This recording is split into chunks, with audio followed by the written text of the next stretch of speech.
पंजाब राज्य में दिलीप शास्त्री का परिवार रहता था। दिलीप शास्त्री खुद आर्मी में थे और ऐसा देखकर उनके जो बेटे थे वो भी आर्मी ज्वाइन करना चाहते थे। बड़े होने पर उन्होंने भी आर्मी ज्वाइन की और फिर उनका परिवार चल रहा था। इनके दो बच्चे थे, एक बेटा था और एक बेटी थी।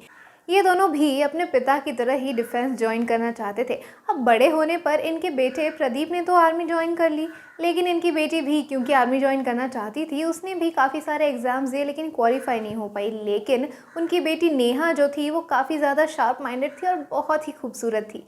इसी के बाद एक दिन जब ये पूरा परिवार एक आर्मी फंक्शन अटेंड कर रहा था, वहाँ पर काफ़ी सारे दिग्गज आए हुए थे।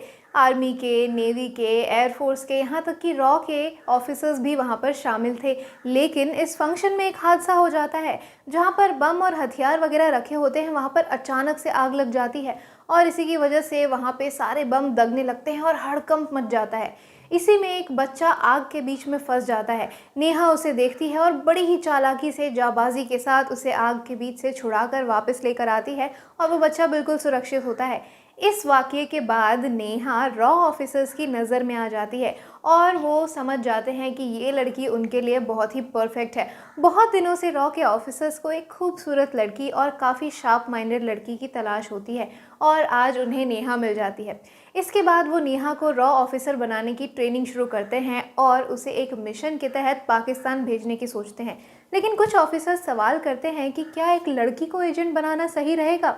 तब रॉ के कुछ ऑफिसर्स उनसे कहते हैं, क्यों, तुमने टाइगर 3 मूवी नहीं देखी है? उसमें भी तो जोया नर्सिस को बचा कर लेकर आती है, तो हमारी नेहा क्यों नहीं? फिर वो लोग उनसे कहते हैं कि वो मूवी थी, ये रियल लाइफ है। ये सारा डिस्कशन चलता है और फाइनली नेहा को एक रॉ एजेंट बना दिया जाता है और उसे अपने पहले मिशन पर पाकिस्तान भेजा जाता है। उसे भी जोया के नाम से ही वहाँ पर भेजा जाता है। उसका पहला मिशन होता है वहाँ पर आतंकियों के कब्जे में फंसे हुए लोगों को छुड़ाकर वापस इंडिया लेकर आना। इसके तहत नेहा अपना काम शुरू करती है और वो जैसे ही पाकिस्तान जाती है उसकी एक लड़के से पहचान हो जाती है। ये पहचान दोस्ती में बदलती है और दोस्ती प्यार में बदल जाती है। इसी के साथ ये दोनों शादी कर लेते हैं और इनकी एक प्यारी सी बेटी होती है, नाम होता है अपर्णा। लेकिन तब भी नेहा अपने मिशन को चालू रखती है और बहुत ही चालाकी से वो इन सारे आतंकवादियों के कब्ज़े से उन लोगों को छुड़ाकर वापस लेकर आ जाती है। लेकिन उसे पता था कि ये आतंकी उसका पीछा नहीं छोड़ने वाले हैं, इसीलिए अपने पति और बेटी की सुरक्षा के लिए उसने पहले ही उन दोनों को इंडिया भेज दिया था और इसी के साथ साथ वहाँ पे वो छुपी हुई थी। अब कुछ दिनों बाद ये आतंकी इसकी तलाश में रहते हैं। अब जैसे ही जोया वहाँ से वापस निकल कर आने की कोशिश करती है, एक दिन ये आतंकियों की नज़र में आ जाती है। आतंकी उसे पकड़ लेते हैं और काफ़ी टॉर्चर करते हैं, लेकिन फिर भी जोया यानी कि हमारी नेहा अपनी जाबाजी दिखाती है, हिम्मत नहीं हारती और एक दिन उनके चंगुल से निकल कर वापस आ जाती है। उसके बाद भी ये आतंकी उसके पीछे पड़े ही रहते हैं।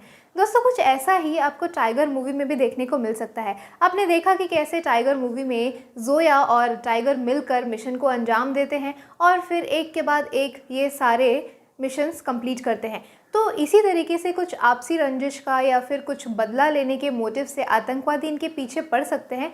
ऐसा ही कुछ प्लॉट आपको टाइगर 3 मूवी में इस बार देखने को मिल सकता है। आप कितने एक्साइटेड हैं टाइगर 3 के लिए, हमें कमेंट सेक्शन में बताइए। हमारी आज की वीडियो यहीं पर ख़त्म होती है। आपको हमारी आज की वीडियो कैसी लगी हमें कमेंट सेक्शन में ज़रूर बताइए। साथ ही बॉलीग्राज स्टूडियोज़ को सब्सक्राइब करना बिल्कुल भी मत भूलिए। मैं आपकी होस्ट पंखुरी आपसे इजाज़त चाहती हूँ। नमस्कार।